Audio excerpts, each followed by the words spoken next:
Students नमस्कार Saraswati शिशुकुंज भगवाला welcomes you विद्यार्थी मित्रों આપણે પ્રકરણ નંબર 10 વર્તુળ સર્કલનો અભ્યાસ કરી રહ્યા છીએ અને આ પ્રકરણના દરેક કોન્સેપ્ટ દરેક મુદ્દા અને દરેક મેથડની આપણે અગાઉની વિડિયોમાં ખૂબ જ સારી રીતે ચર્ચા કરી અને એનો અભ્યાસ પણ પૂર્ણ કર્યો છે આજે આપણે પ્રકરણની અંતિમ વિડિયો જોઈશું કે જેમાં આ એક ટોપિક અને બાકીના હેતુલક્ષી પ્રશ્નોની આપણે ચર્ચા કરીશું ओके तो विद्यार्थी मित्रों आज આપણો ટોપિક છે કે બે ભિન્ન વર્તુળોનો છેદ તેમના કેન્દ્ર વચ્ચેનું અંતર અથવા તેમના સામાન્ય સ્પર્શકો બરાબર ઓકે તો પહેલો પ્રશ્ન આપણે સામાન્ય સ્પર્શકો જોઈએ સ્પર્શક તો આપણને ખબર છે સ્પર્શક કોને કહેવાય વર્તુળને જે એક જ બિંદુમાં સ્પર્શે જે રેખા વર્તુળને અનન્ય બિંદુમાં સ્પર્શે એને શું કહીશું સ્પર્શક પરંતુ બે ભિન્ન વર્તુળોના સામાન્ય સ્પર્શક એટલે શું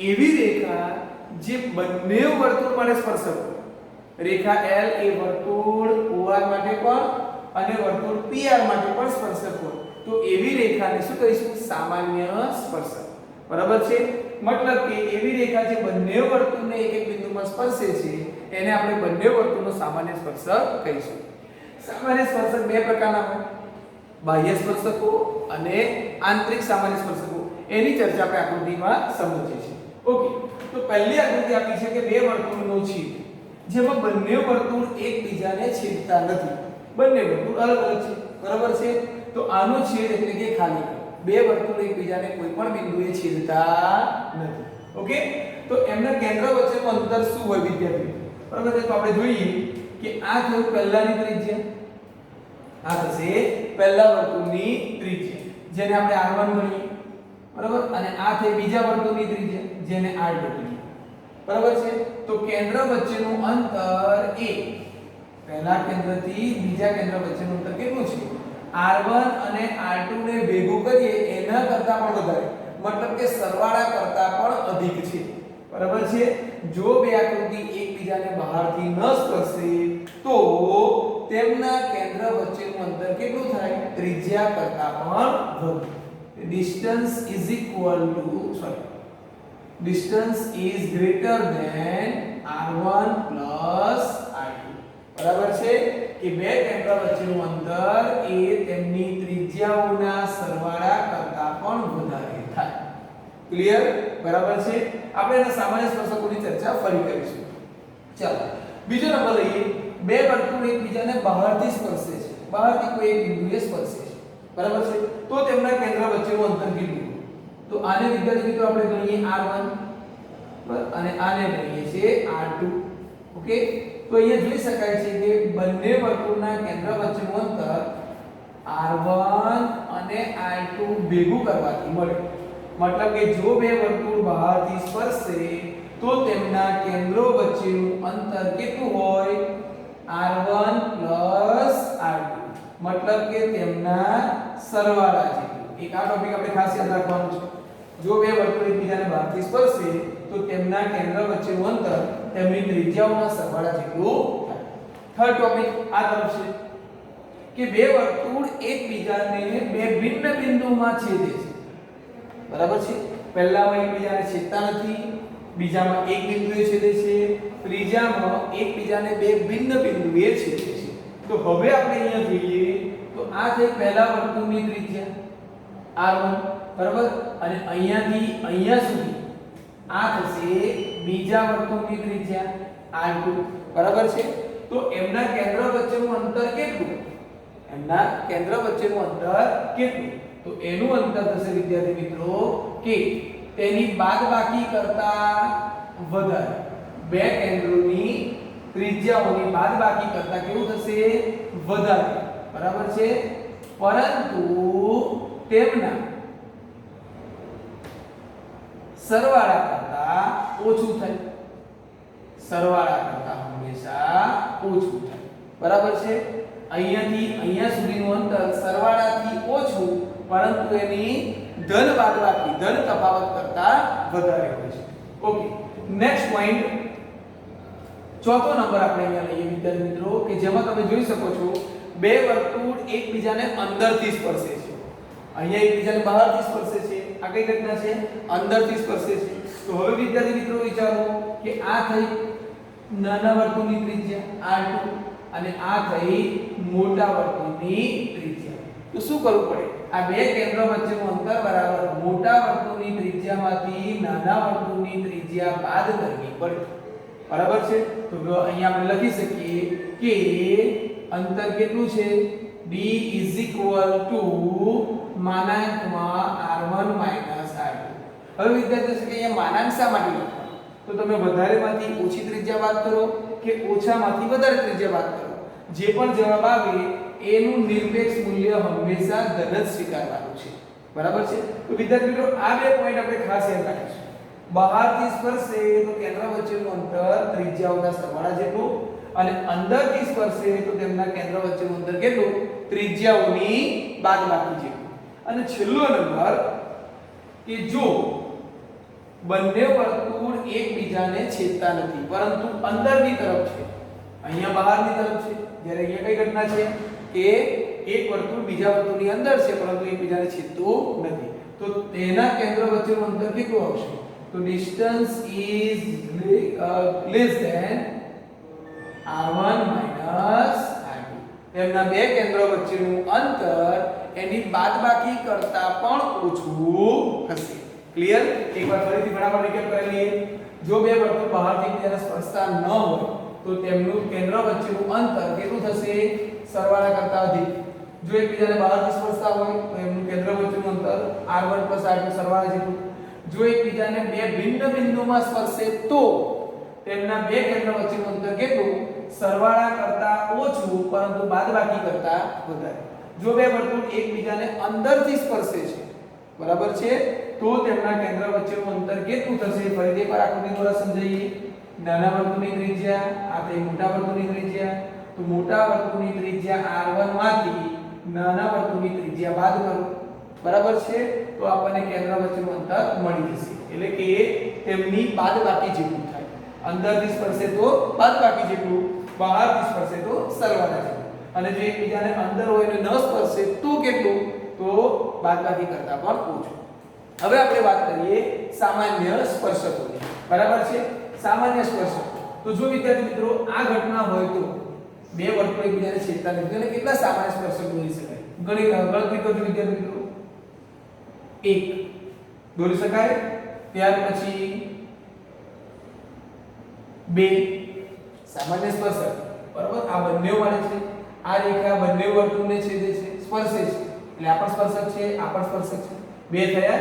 હજુ બીજા ગણતરી કરો આ પ્રમાણે 3 અને 1 આ પ્રમાણે પણ જોડાય. અહીંયા પણ તમે દોરી શકો છો. ક્લિયર? કેટલા થયા? 4. ઓકે?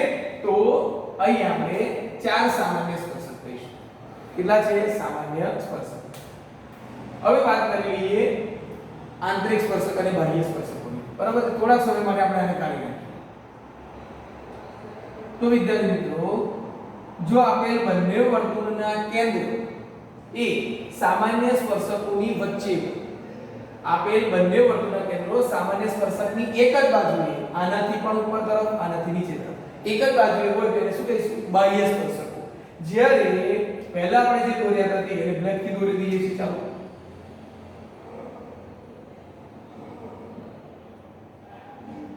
ઓકે?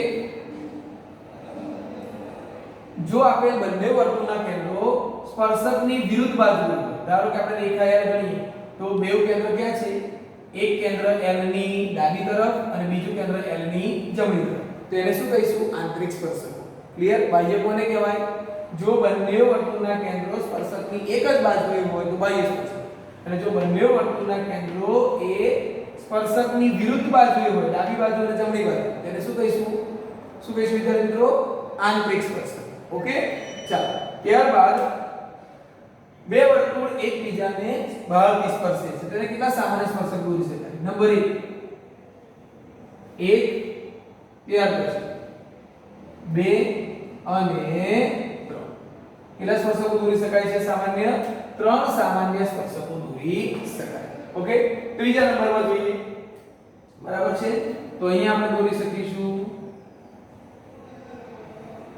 1 સામાન્ય સ્પર્શક કેટલા છે આ 1 મળે બરાબર છે અને એ જ રીતે અહીંયા તરફ દોરીએ તો આપણને આ બીજો સામાન્ય સ્પર્શક મળે 2 બરાબર છે તો કેટલા સામાન્ય સ્પર્શકો થયા 2 1 અને 1 આ સિવાય અન્ય કોઈ સામાન્ય સ્પર્શક મળી નહીં ઓકે ચલો બે વર્તુળ એકબીજાને અંદરથી સ્પર્શે છે તો આપણને આ જ બિંદુએ સામાન્ય સ્પર્શક મળે કે જે નાના વર્તુળ માટે પણ સ્પર્શક છે અને મોટા વર્તુળ માટે સ્પર્શક છે એટલે કેટલા સ્પર્શકોની સંખ્યા થઈ માત્ર 1 અને છેલ્લે બે વર્તુળ એકબીજાને છેદતા નથી તો એનો એવો કોઈ સ્પર્શક ના પડે કે જે પહેલા વર્તુળને લાગુ પડે અને બીજા વર્તુળને પણ લાગુ પડે બંને વર્તુળને સ્પર્શે એવો એક પણ સ્પર્શક મળે નહીં એનો મતલબ કે સ્પર્શકોની સંખ્યા કેટલી થઈ 0 ક્લિયર તો વિદ્યાર્થી મિત્રો આ કોષ્ટકમાંથી અવારનવાર ઘણા બધા પ્રશ્નો તમને વૈકલ્પિક તરીકે પૂછાય છે એ કોષ્ટકની તમારે ચોક્કસ તૈયારી કરવાની રહેશે હવે આપણે હેતુલક્ષી પ્રશ્નોની ચર્ચા કરીએ છીએ ઓકે ચલો વિદ્યાર્થી મિત્રો હવે આપણે જોઈએ હેતુલક્ષી પ્રશ્નો બરાબર છે હેતુલક્ષી પ્રશ્નોનો અર્થ થાય કે પાઠમાં જે આપણે દરેક કોન્સેપ્ટ દરેક મુદ્દા જે અભ્યાસ કર્યા છે એ અભ્યાસના આધારે નાના પ્રશ્નોની ચર્ચા ઓકે પહેલો ટોપિક છે પહેલો પ્રશ્ન છે કે આપેલ પ્રશ્નોના માંગ્યા મુજબ ઉત્તર આપો ઓકે શું છે પહેલો પ્રશ્ન વ્યાખ્યા આપો સ્પર્શક સ્પર્શ બિંદુ અને સ્પર્શકની લંબાઈ જેની ચર્ચા ઓલરેડી વિદ્યાર્થી મિત્રો આપણે આગળ કરી ચૂક્યા છે બરાબર છે ઓકે સ્પર્શક એટલે શું સ્પર્શક કોને કહેવાય બરાબર છે તો આપણને ખ્યાલ છે કે વર્તુળને જે રેખા એક અને માત્ર એક જ બિંદુમાં છેદે અથવા સ્પર્શે જે રેખા વર્તુળને એક જ બિંદુમાં સ્પર્શે તેવી રેખાને શું કહે છે વર્તુળનો સ્પર્શ બરાબર છે જે રેખા વર્તુળને એક જ બિંદુમાં સ્પર્શે એને શું કહીશું સ્પર્શક ઓકે તો સ્પર્શ બિંદુ કોને કહેવાય સ્પર્શક વર્તુળને જે બિંદુએ સ્પર્શે અથવા રેખા વર્તુળને જે બિંદુએ સ્પર્શે એ બિંદુને શું કહીશું સ્પર્શ બિંદુ કેન્દ્ર O અને A એનું સ્પર્શ બિંદુ છે રેખા L એ શું છે સ્પર્શક છે ઓકે રેખા L વર્તુળને એ બિંદુએ સ્પર્શે છે એટલે L સ્પર્શક થશે બિંદુ એ સ્પર્શ બિંદુ થશે અને ત્રીજો નંબર સ્પર્શકની લંબાઈ વર્તુળની બહારના બિંદુથી બહારનું બિંદુ P છે આ બહારના બિંદુથી સ્પર્શ બિંદુ સુધીના અંતરને શું કહીશું સ્પર્શકની લંબાઈ ઓકે નેક્સ્ટ ક્વેશ્ચન વર્તુળની તમામ ત્રિજ્યાઓનો યોગગણ શું મળે વર્તુળની તમામ ત્રિજ્યાઓનો યોગગણ શું મળે યોગગણનો મતલબ થાય ભેગું કરવું વિદ્યાર્થી મિત્રો આપણે તમામ ત્રિજ્યાઓ ભેગી કરી વર્તુળની તમામ ત્રિજ્યાઓ દોરવાનો પ્રયત્ન કરીએ છીએ આ પ્રમાણે તમે દોરતા જાઓ બરાબર છે એક પણ ત્રિજ્યા ડ્રોપ કરવાની નથી બરાબર તો શું મળે આપણને બધો જ ભાગ રેખાંકિત થઈ જાય બરાબર છે અત્યારે મેં ત્રિજ્યાઓ ઓછી દોરી છે પણ બધી ત્રિજ્યાઓ દોરવામાં આવે તો આ પ્રમાણે બધો જ ભાગ રેખાંકિત થઈ જાય એનો મતલબ વર્તુળ દ્વારા રોકાતી બધી જગ્યાનો સમાવેશ થઈ જાય છે એટલે એને આપણે શું કહીશું વિદ્યાર્થી મિત્રો વર્તુળનું ક્ષેત્રફળ શું કહીએ છીએ વર્તુળનું ક્ષેત્રફળ વર્તુળની તમામ ત્રિજ્યાઓનું યોગફળ એટલે કે વર્તુળ દ્વારા રોકાતી જગ્યા વર્તુળનું ક્ષેત્રફળ હવે કદાચ યોગની જગ્યાએ છેદગણ શબ્દ વાપર્યો એનો મતલબ વર્તુળની તમામ ત્રિજ્યાઓ માટેનું સામાન્ય બિંદુ કયું એ સામાન્ય બિંદુ કયું થાય વિદ્યાર્થી મિત્રો વર્તુળનું કેન્દ્ર યોગગણ હોય તો વર્તુળનું ક્ષેત્રફળ અને છેદગણ હોય તો વર્તુળનું કેન્દ્ર વર્તુળને કેટલા સ્પર્શકો વર્તુળને કેટલા સ્પર્શકો તો વિદ્યાર્થી મિત્રો પહેલો પ્રશ્ન તમને કર્યો કે વર્તુળ પર કેટલા બિંદુઓ તો તમે કહેશો કે વર્તુળ પર તો અસંખ્ય બિંદુઓ છે વર્તુળ પર કેટલા બિંદુઓ છે અસંખ્ય બિંદુઓ છે દરેક બિંદુએ એક સ્પર્શક દોરી શકાય દરેક બિંદુએ વર્તુળ પરના પ્રત્યેક બિંદુએ એક સ્પર્શક મળે એક બિંદુએ એક સ્પર્શક તો વર્તુળ પર અસંખ્ય બિંદુ છે તો અસંખ્ય બિંદુએ કેટલા સ્પર્શક મળે અસંખ્ય સ્પર્શકો મળે કેટલા મળે વિદ્યાર્થી મિત્રો અસંખ્ય સ્પર્શકો વર્તુળ પરના એક બિંદુએ એક સ્પર્શક અસંખ્ય બિંદુએ અસંખ્ય સ્પર્શક દોરી શકાય ક્લિયર નેક્સ્ટ વર્તુળને બે ભિન્ન બિંદુમાં છેદતી રેખાને શું ચાલો આ જ આકૃતિમાં સમજી લઈએ આ રેખા વર્તુળને બે ભિન્ન બિંદુમાં છેદે છે બરાબર છે તો આને શું કહેશું વિદ્યાર્થી મિત્રો યસ તમારો જવાબ હશે વર્તુળની છેદિકા એક બિંદુએ છેદે તો સ્પર્શક અને વર્તુળને બે બિંદુમાં છેદે તો એને શું કહીશું? છેદિકા. ચાલો, વર્તુળ T4 અને વર્તુળ T7 એ કેવા વર્તુળો કહી શકાય? તો આપેલ વર્તુળની ત્રિજ્યાઓ જુદી જુદી છે, 4 અને 7. જ્યારે કેન્દ્ર તરફ ધ્યાન આપો, કેન્દ્ર કેવા છે? સમાન છે, બરાબર છે. તો સમાન કેન્દ્રવાળા વર્તુળને આપણે શું કહીશું? સમકેન્દ્રી વર્તુળ. શું કહેવાય વિદ્યાર્થી મિત્રો? સમકેન્દ્રી વર્તુળ. બરાબર છે. જો ત્રિજ્યા સમાન હોય તો એકરૂપ વર્તુળ અને કેન્દ્ર સમાન હોય તો સમકેન્દ્રી વર્તુળ. નેક્સ્ટ, જો OP નું અંતર r કરતા ઓછું છે, OP is less than r, O થી P નું અંતર ત્રિજ્યા કરતા ઓછું હોય તો OR ના સમતલમાં બિંદુ P નું સ્થાન જણાવો. બરાબર છે. ધારો કે હું અહીંયા વર્તુળ OR દોરું છું, વિદ્યાર્થી મિત્રો અહીંયા ધ્યાન આપો, વર્તુળ OR દોરું છું, બરાબર છે. અને અહીંયા સૂચના આપી છે કે કેન્દ્રથી P નું અંતર કેટલું? ત્રિજ્યા કરતા પણ ઓછું. અને ત્રિજ્યા કરતા ઓછા અંતરે આવેલું બિંદુ હંમેશા ક્યાં હોય? વર્તુળના અંદરના ભાગમાં. વર્તુળના અંદરના ભાગમાં. વર્તુળના અંદરના ભાગમાં. કદાચ આ વાળી પરિસ્થિતિ આપણે બદલી નાખીએ. OP is greater than r. O થી P નું અંતર ત્રિજ્યા કરતા પણ વધારે છે. ત્રિજ્યા કરતા પણ વધારે. તો આવી પરિસ્થિતિમાં બિંદુ P ક્યાં હોય? વર્તુળના બહારના ભાગમાં. અને કદાચ એવું કહ્યું હોય કે OP is equal to r. O થી P નું અંતર ત્રિજ્યા જેટલું છે તો બિંદુ P ક્યાં હોય? વર્તુળ પર હોય. ક્લિયર? સમજ પડી ગઈ વિદ્યાર્થી મિત્રો? OP is less than r, ત્રિજ્યા કરતા ઓછું તો અંદરના ભાગમાં, ત્રિજ્યા કરતા વધુ તો બહારના ભાગમાં, અને ત્રિજ્યા જેટલું અંતર હોય તો બિંદુ ક્યાં હોવું જોઈએ? વર્તુળ. ઓકે? વર્તુળની બહારના બિંદુમાંથી વર્તુળ પર કેટલા સ્પર્શકો દોરી શકાય?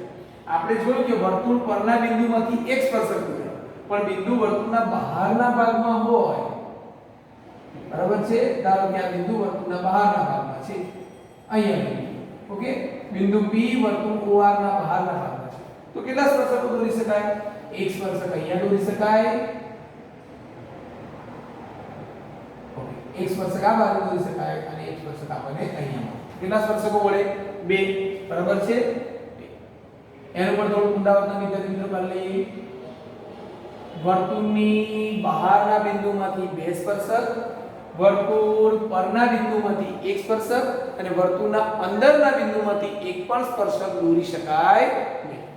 નેક્સ્ટ, જો બે ભિન્ન વર્તુળો એકબીજાને બહારથી સ્પર્શે, જો બે ભિન્ન વર્તુળો એકબીજાને બહારથી સ્પર્શે તો તેમના કેન્દ્ર વચ્ચેનું અંતર કેટલું થાય? બરાબર છે. તો હમણાં જ આપણે ટોપિક જોયું કે જો બહારથી સ્પર્શે તેમના કેન્દ્ર વચ્ચેનું અંતર ત્રિજ્યાઓના સરવાળા જેટલું થાય. એટલે D = r1 r2. બહારથી સ્પર્શે તો કેન્દ્ર વચ્ચેનું અંતર કેટલું? ત્રિજ્યાઓના સરવાળા જેટલું. બીજો પ્રશ્ન છે, એમને કેટલા સામાન્ય સ્પર્શકો મળે? તો એ પણ આપણે જોયું. બરાબર છે. સ્પર્શક 1, બરાબર છે, સામાન્ય સ્પર્શક 2 અને ત્રીજો નંબર આ પ્રમાણે. બરાબર છે. તો એને કેટલા સામાન્ય સ્પર્શકો થયા? કે 3 સામાન્ય સ્પર્શકો તેમને મળે. ઓકે? અને નેક્સ્ટ ક્વેશ્ચન છે, વર્તુળની છેદિકાને સમાંતર હોય તેવા વધુમાં વધુ કેટલા સ્પર્શકો દોરી શકાય? પરિસ્થિતિ બરાબર વિદ્યાર્થી મિત્રો અહીંયા સમજો. શું પૂછ્યું છે કે વર્તુળની છેદિકાને સમાંતર હોય. અહીંયા હું વર્તુળની છેદિકા દોરી દઉં છું. આને સમાંતર હોય એવા આપણે કેટલા સ્પર્શકો દોરી શકીએ? બરાબર છે. તો ઘણા બધા દોરી શકાય, પરંતુ આપણને બે જ રેખા એવી મળે કે જે વર્તુળને એક એક બિંદુમાં છેદે છે. બે પરિસ્થિતિ છે. એક તો છેદિકાને સમાંતર હોવાનું છે અને પાછું સ્પર્શક પણ હોવાનું છે. તો વર્તુળની છેદિકાને સમાંતર હોય એવા વધુમાં વધુ કેટલા? બે સ્પર્શકો દોરી શકાય છે. ક્લિયર? તો આ છે વિદ્યાર્થી મિત્રો ટૂંકમાં જવાબ. બરાબર છે, પ્રશ્નોના જવાબ. હવે આપણે જોઈશું કે દાખલાઓની ગણતરી કરીને અથવા તો ટૂંકી ગણતરી કરીને કઈ રીતે આપણે એના જવાબ મેળવવાના છે. બાકીના કેટલાક 5-7 પ્રશ્નોની હવે ચર્ચા કરીએ છીએ. ઓકે, નેક્સ્ટ વન, ગણતરી કરીને ખાલી જગ્યા પૂરો. બરાબર, જે જરૂર હોય, જેટલી જરૂર હોય ગણતરી કરવાની છે. શક્ય છે કે તમે મૌખિક ગણતરી પણ કરી શકો છો કારણ કે પ્રશ્ન વૈકલ્પિક છે. ઓકે, નંબર 1 વર્તુળ P 3.5 P કેન્દ્ર અને 3.5 સેમી ત્રિજ્યા વર્તુળ P 3.5 ની સૌથી મોટી જીવાની લંબાઈ ખાલી જગ્યા છે. વિદ્યાર્થી મિત્રો કહી શકો કે પ્રશ્નમાં શું પૂછવા માંગે છે? પહેલા તો આપણે એક પ્રશ્ન કરીએ કે વર્તુળની સૌથી મોટી જીવાને શું કહેવાય? યસ, તો વર્તુળની સૌથી મોટી જીવા એટલે કે વર્તુળનો વ્યાસ. બરાબર છે? અને પ્રશ્નમાં પૂછ્યું છે કે જો ત્રિજ્યા 3.5 હોય તો વ્યાસની લંબાઈ કેટલી થાય? ત્રિજ્યા કરતા ડબલ 2 * 3.5 = 7. ક્લિયર? ત્રિજ્યા કરતા બમણું. સૌથી મોટી જીવા મતલબ વર્તુળનો વ્યાસ અને વ્યાસનું મૂલ્ય કેટલું? હંમેશા ત્રિજ્યાથી બમણું હોય. નેક્સ્ટ પ્રશ્ન તરીકે પૂછ્યું છે કે બે સમકેન્દ્રી વર્તુળોની ત્રિજ્યાઓ 15 અને 9 સેમી છે. કેટલી છે વિદ્યાર્થી મિત્રો? મોટા વર્તુળની ત્રિજ્યા 15 અને નાના વર્તુળની ત્રિજ્યા 9 છે. જો મોટા વર્તુળની એક જીવા નાના વર્તુળને બિંદુ M માં સ્પર્શે તો જીવાની લંબાઈ શું હોય?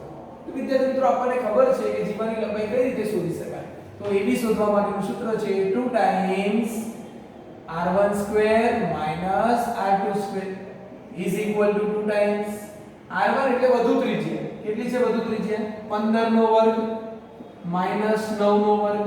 ઓકે, ચલો a ના સ્થાને હું સુધારો કરી લઉં. 15 નો વર્ગ કેટલો થાય વિદ્યાર્થી મિત્રો? 225 માઈનસ 9 નો વર્ગ કેટલો? 81 is equal to 225 માંથી તમે 81 બાદ કરો. કેટલા વધે છે વિદ્યાર્થી મિત્રો? બરાબર છે? 5 માંથી 1 ગયા 4, 22 માંથી 8 ગયા. કેટલા વધે છે? 14. બરાબર છે? તો 2 ગુણ્યા વર્ગમૂળમાં 144 એનો જવાબ શું મળે વિદ્યાર્થી મિત્રો? 12. 144 નું વર્ગમૂળ 12 અને 12 ના ડબલ કેટલા થાય છે? 24 થાય. ક્લિયર? બરાબર છે? કે જો 9 અને 15 આપે ટૂંકમાં આપણે સૂત્ર યાદ રાખવાનું છે. સૂત્ર યાદ રાખીએ ત્રિજ્યા ગમે તે આપણે ગણતરી કરી શકાય છે. ક્લિયર? બરાબર છે? ચલો ત્યાર પછી આમાં પ્રશ્ન તરીકે પૂછ્યું છે કે ત્રિકોણ ABC માં ખૂણો B કાટખૂણો છે. એટલે કાટકોણ ત્રિકોણ દોરો એમાં ખૂણો B બરાબર છે કાટખૂણો તરીકે દર્શાવો. એટલે AC શું થયું? કર્ણ થયું. બરાબર? અને સૂચના આપી છે કે વર્તુળની ત્રિકોણની ત્રણેય બાજુને સ્પર્શતા વર્તુળની ત્રિજ્યા શોધો અથવા અંતઃવૃત્તની ત્રિજ્યા શોધો. તો વિદ્યાર્થી મિત્રો આપણે શીખી ગયા છે કે અંતઃવૃત્તની ત્રિજ્યા શોધવા માટે બરાબર છે ત્રણેય બાજુઓ હોવી જોઈએ. તો જો તમને ત્રિપુટી યાદ હોય તો તમારે ગણતરી કરવાની જરૂર નથી. 17 15 એટલે ગણતરી કરો એટલે ત્રીજું માપ કયું મળે વિદ્યાર્થી મિત્રો? 8 મળે. એ જો ત્રિપુટી યાદ રાખવાનો એટલો ફાયદો થાય કે આપણે ગણતરી કર્યા સિવાય પણ ચોક્કસ જવાબ લાવી શકીએ. ક્યારે? હેતુલક્ષી પ્રશ્ન હોય તો. ઓકે, હવે r મેળવવા માટેનું સૂત્ર શું સૂત્ર છે વિદ્યાર્થી મિત્રો? કાટખૂણો બનાવતી બે બાજુઓનો સરવાળો AB + BC અને એમાંથી કર્ણ બાદ કરો -AC બરાબર છે છેદમાં 2. કાટખૂણો બનાવતી બે બાજુઓનો સરવાળો હંમેશા કર્ણ બાદ થાય માઈનસ કર્ણ ભાગ્યા કિંમત લખો. 15 + 8 - 17 ભાગ્યા 2. 15 ને 8 23. 23 માંથી 17 ગયા 6 ભાગ્યા 2 is equal to 3. આ જ ગણતરી તમે મૌખિક પણ કરી શકો જે આગળ તમને અગાઉની વિડિયોમાં શીખવ્યું છે. શું શીખ્યું છે? બે નાની બાજુઓનો સરવાળો 15 ને 8 23 એમાંથી કર્ણ બાદ કરો. 23 માંથી 17 ગયા 6 ભાગ્યા 2 બરાબર 3. ઓકે, ચલો નેક્સ્ટ. વર્તુળને પરિઘત હોય એવા સમાંતર બાજુ ચતુષ્કોણ ખાલી જગ્યા હોય. પરિઘત મતલબ કે બહારના. ઓકે, વર્તુળને પરિઘત હોય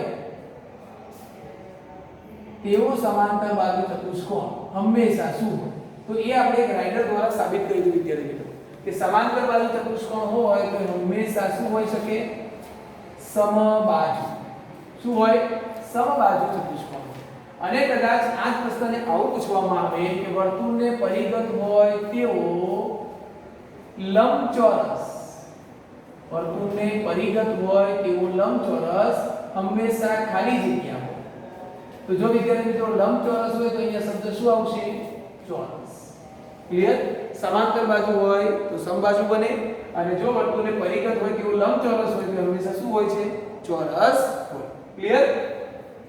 ચક્રીય ચતુષ્કોણ PQRS માં 3 times Q is equal to x હોય તો ખૂણો S શું? હવે ગણતરી આગળ તમને શીખવાડજો. પહેલો તો શબ્દ કયો છે? ચક્રીય ચતુષ્કોણ. ચક્રીય ચતુષ્કોણની શરત શું લાગુ પડે? સામસામેના ખૂણાઓનો સરવાળો હંમેશા 180 હોય. એટલે એક આપ્યો હોય તો બીજો શોધી શકાય. ચક્રીય ચતુષ્કોણમાં સામસામેના ખૂણાઓ એકબીજાના પૂરક હોય છે. બરાબર છે? એટલે Q + S = 180. હવે શું કરવાનું છે વિદ્યાર્થી મિત્રો? તમારે S ની જગ્યા પર Q લખી દેવાના છે. બરાબર છે? ઓકે. તો તમે આવું પણ લખી શકો છો કે ખૂણો Q પ્લસ 3 ટાઈમ્સ ખૂણો Q is equal to 180. 4 times ખૂણો Q 1 અને 3 4 ઇઝ ઇક્વલ ટુ 180. તો ખૂણો Q ઇઝ ઇક્વલ ટુ 180 ભાગ્યા 4 બરાબર 45. ખૂણા Q નું માપ કેટલું મળે છે? 45. આપણે તો S પૂછ્યું છે, તો S is equal to 3 time ખૂણો Q એવી શરત પ્રશ્નમાં આપેલી છે. કે ખૂણા Q નું મૂલ્ય અહીંયા લખો 45, અને 45 ને 3 વડે ગુણો 135 થાય. ક્લિયર? ઓકે. મૌખિક ગણતરી કરવી હોય તો શું કરું? તમને મૌખિક ગણતરી સમજાવું. આ 3 અને આ 1 કેટલા છે? 4. ભેગા કરી લો. 3 અને 1 4. 180 ને 4 વડે ભાગો એટલે એના માપ કેટલું થયું? 45. બરાબર છે? કેટલું થયું? 45. હવે S = 3 વખત 45 બરાબર 135 લઈ શકાય. ઓકે. નેક્સ્ટ છે ચક્રીય ચતુષ્કોણ. ફરીથી એ સમજો છે. ચક્રીય ચતુષ્કોણમાં ખૂણો A - ખૂણો C = 30 હોય. વિદ્યાર્થી મિત્રો આ શરત આપણને આપેલી છે, પ્રશ્નમાં આપેલી છે, અને બીજી શરત એના ગુણધર્મોમાં આવી છે. કઈ આવી છે? ચક્રીય ચતુષ્કોણનો સરવાળો હંમેશા 180 હોય. લોપની રીત C અને C cancel. 2 times angle A = 180 + 30 બરાબર 210. તો ખૂણો A બરાબર શું લખશો? ખૂણો A બરાબર 210 ભાગ્યા 2 બરાબર 105. કેટલો થાય વિદ્યાર્થી મિત્રો? 105. ક્લિયર? ઓકે. હવે બાકીના બે પ્રશ્નોની ચર્ચા કરી લઈએ છીએ. ટાટ. ચલો વિદ્યાર્થી મિત્રો, બાકીના પ્રશ્નો જે મેં આકૃતિ દ્વારા સમજાય છે રકમો બોલું છું. વર્તુળના બહારના ભાગમાં આવેલ બિંદુ P, વર્તુળ ઓઆરના બહારના ભાગમાં આવેલા બિંદુ P માંથી દોરેલ સ્પર્શક, વર્તુળના બહારના ભાગમાં આવેલા બિંદુ P માંથી દોરેલ સ્પર્શક વર્તુળને Q બિંદુએ સ્પર્શે છે. બરાબર છે? તો જ્યાં સ્પર્શ બિંદુ હોય ત્યાં ત્રિજ્યા દોરો અને ખૂણો કેટલાનો બતાવવાનો છે?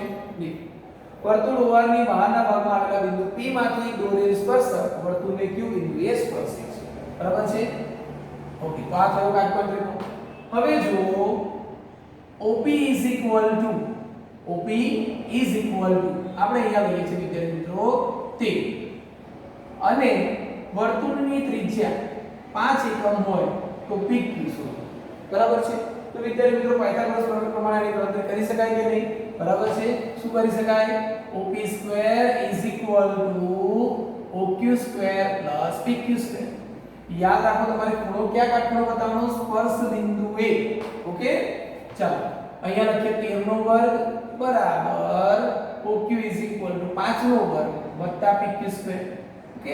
13 નો વર્ગ 169, 5 નો વર્ગ આ બાજુ લાવો -25 = PQ² માટે 144 બરાબર PQ².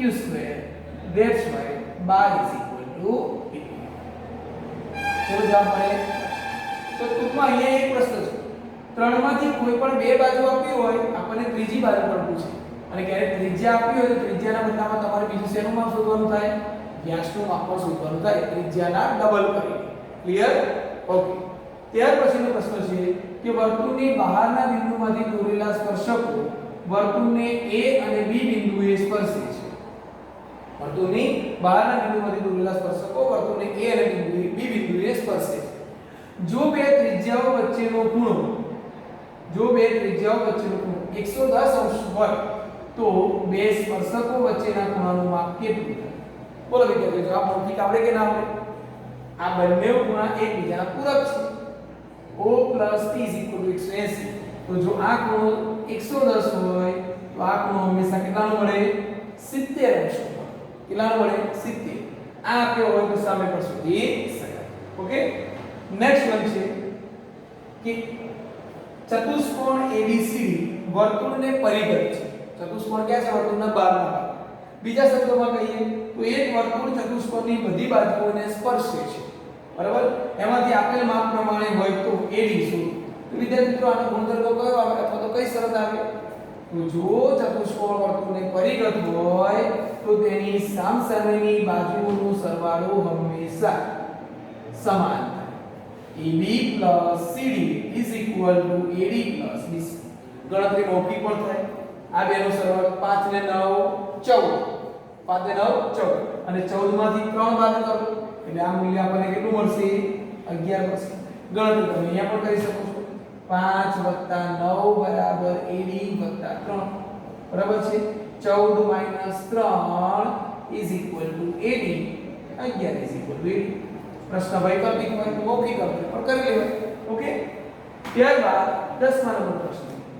વર્તુળ OR ના બહારના બિંદુ A માંથી દોરેલા સ્પર્શકો વર્તુળને x અને y બિંદુમાં સ્પર્શે છે.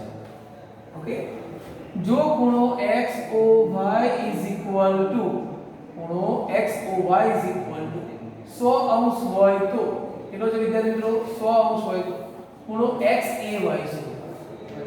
ખૂણો XAY શું? ક્લિયર? તો પ્રશ્ન મૌખિક બહુ સરસ રીતે સમજાય છે. આ ખૂણાનું માપ આપણને 100 આપેલું છે. કેટલું આપે છે વિદ્યાર્થી મિત્રો? 100. તો એની સામેનો ખૂણો ટોટલ કેટલો થાય? ખૂણો PXAY કેટલો થાય વિદ્યાર્થી મિત્રો? 80 થાય. બરાબર છે. પણ એમાંથી આપણને ઉપરનો ખૂણો પૂછ્યો છે. એટલે તમારે શું કરવાનું છે? 80 ના ફરી બે ભાગ કરવા. એટલે માંડેલ ખૂણાનું મૂલ્ય ખૂણો XAO કેટલા થશે? 40 અંશ થશે. આપણે દાખલાઓની ગણતરી અગાઉની વિડિયોમાં વર્કશીટમાં સમજાવેલી છે. ઓકે, ચાલો એ પ્રમાણે કદાચ આ જ પ્રશ્નમાં, ચલો માની લો વિદ્યાર્થી મિત્રો આ જ પ્રશ્નમાં તમને આ ખૂણાનું મૂલ્ય તમને 25 અંશ આપેલું છે અને સામે ખૂણો શોધવાનું છે. તો શું કરો? આ 25 છે તો સામે પણ કેટલા લેવાના? 25. એટલે ટોટલ કેટલા થયા? 50. એટલે 50 ની સામેનો ખૂણો હંમેશા કેટલો હોય? 130 અંશ કહેવાય. સમજ પડે છે? ઓકે, 11મો પ્રશ્ન થોડો અલગ છે. હવે સમજો વિદ્યાર્થી મિત્રો. વર્તુળના બહારના બિંદુમાંથી દોરેલા સ્પર્શકો એકબીજાને લંબ છે. વર્તુળના બહારના બિંદુમાંથી દોરેલા સ્પર્શકો એકબીજાને કેવા છે વિદ્યાર્થી મિત્રો? લંબ છે. એટલે આ ખૂણો 90 નો કયો છે? કેટલો કયો છે? 90. બરાબર? હવે જો એમાં P થી A નું માપ, PA અને PB સ્પર્શકો છે, P થી A નું માપ 5 એકમ હોય તો PB નું માપ કેટલું થાય? એવું પ્રશ્નમાં પૂછ્યું છે. બરાબર છે? અથવા તો કદાચ જોઈ લઈએ સ્પર્શકની લંબાઈ સમાન એટલે 5 એટલે આપણે 5 લઈએ. પણ પ્રશ્નમાં કદાચ ત્રિજ્યા પૂછી હોય તો ત્રિજ્યાનું માપ કેટલું કહી શકાય? સમજ પડે છે? ઓકે, તો જો વિદ્યાર્થી મિત્રો આ પણ ખૂણો 90 છે, આ 90 છે તો કેન્દ્ર આપણો ખૂણો કેટલાનો થાય? 90 થાય. આ 90 અને આ પણ 90. બરાબર છે? સ્પર્શ બિંદુએ ખૂણો કેટલાનો છે? 90 છે. અને આ ખૂણો સ્પર્શ બિંદુ B એ ખૂણો કેટલાનો છે? 90. ચતુષ્કોણના ચારેય ખૂણા સરખા છે. બરાબર? એટલે કાં તો એ ચોરસ હોય કાં તો લંબચોરસ હોય. પરંતુ પાસ પાસેની બાજુએ સરખી છે.